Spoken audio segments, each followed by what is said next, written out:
Le fichier produit va présenter pour chaque collaborateur l'état actuel de sa position professionnelle ainsi que quelques données issues de sa rémunération et de sa structure juridique. Parmi les données à mettre à jour, commençons par le plus simple. Puisque la convention UMM unifiée prend l'effet au 1er janvier 2024, c'est donc cette date que vous devrez indiquer en colonne C pour chaque collaborateur. Nous trouvons ensuite en colonne H une toute nouvelle notion, le groupe fermé fusion convention collective.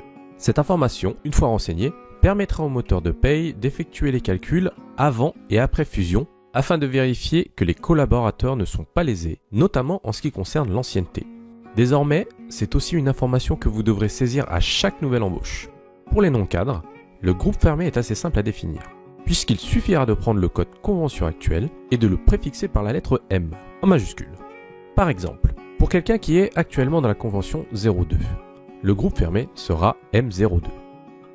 Pour les cadres, en revanche, c'est différent, puisqu'ils sont tous actuellement dans la même convention, c'est-à-dire la 00, et ce, quel que soit l'établissement. Il n'y aura pas de code M00 selon la même logique que pour les non-cadres, et ils devront donc désormais être rattachés au groupe fermé selon la région de leur établissement. Par exemple, pour un cadre d'un établissement situé en région parisienne, on devra donc lui indiquer M02.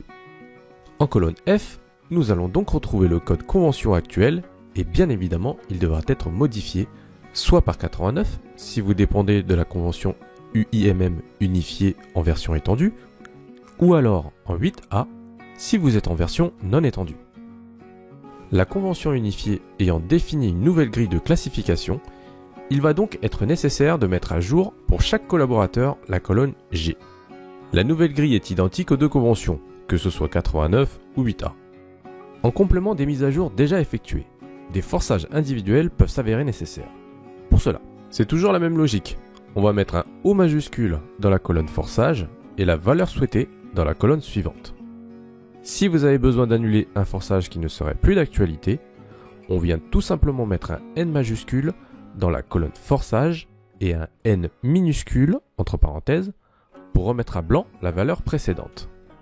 En termes de forçage, il en est un qui devient quasiment obligatoire pour les non-cadres. En effet, la convention unifiée UIMM ne prévoit pas de catégorie professionnelle pour les non-cadres. Dans la table des classifications, vous constatez une absence de valeur qui, contrairement aux cadres, ne peut donc pas être héritée automatiquement. Le forçage par vos soins devient donc obligatoire pour les non-cadres. À l'embauche d'un non-cadre, il vous sera désormais demandé d'en choisir un dans la liste. Pour en finir avec les mises à jour, si la mise en place de cette convention unifiée est l'occasion pour vous de revoir votre table des emplois et éventuellement vos libellés individualisés, vous pouvez les mettre à jour dans le fichier. Et on en aura donc fini avec toutes les mises à jour qui vous seront demandées. Si on illustre les différentes mises à jour, on actualise donc le dossier avec une date d'effet au 1er janvier 2024. On va lui indiquer un nouveau code convention collective, en l'occurrence 89, une nouvelle classification B3, un groupe fermé M02, car c'est la métallurgie pour la région parisienne, et un forçage de la catégorie professionnelle à 25, puisque le collaborateur en question est un non-cadre. On va importer ce fichier dans la GAP, et si on consulte le dossier du collaborateur dans sa position professionnelle, on va retrouver notre nouvelle situation à partir du 1er janvier 2024 avec les mises à jour souhaitées. La mise à jour du fichier Excel est donc relativement simple, mais il y a quand même quelques consignes à respecter pour que l'import se passe au mieux. Le format de ce fichier est prévu pour être réimporté dans la GAP en l'état une fois les mises à jour effectuées. Donc, il est très important de ne pas modifier la structure de ce fichier. La ligne d'entête doit rester en l'état et ne subir aucune modification.